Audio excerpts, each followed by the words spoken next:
Okay, thanks for coming out to the quiz lecture. Now we'll do this really quick because you've got a lot to do because the lecture on the Monroe Doctrine, the professor stresses that the United States, like all other regional hegemons, carry out brutal policies on its neighbor. And it does.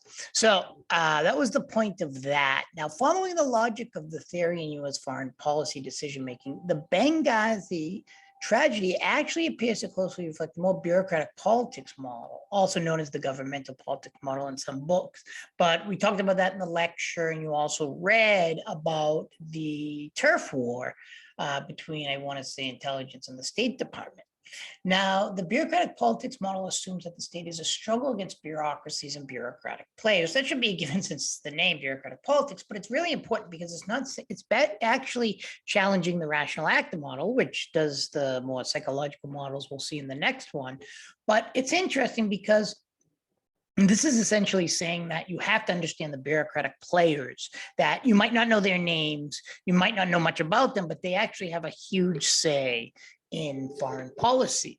The National Security Act of 1947 is important because it really does all these things. It aimed to coordinate foreign policy decision-making, but it also aimed to curb the president's power, that is FDR. But it failed. And it also created the CIA Joint Chiefs of Staff, etc. So that's important. Now, the Talking Heads video, ISIS grew out of the US war in Iraq.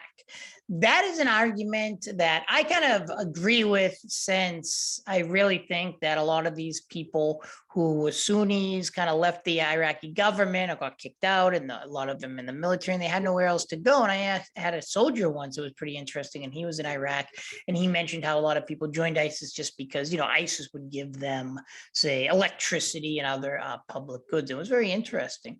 Now, in the lectures of Model 2, the professor's background Puerto Rico, the goal there, and I like to ask the questions to know these, what the backgrounds represent, and this was the walls of Spain, built in order to defend itself from rivalries. And they failed because we won. Woohoo! Nothing against the Spanish, but the Spanish-American War, we did win.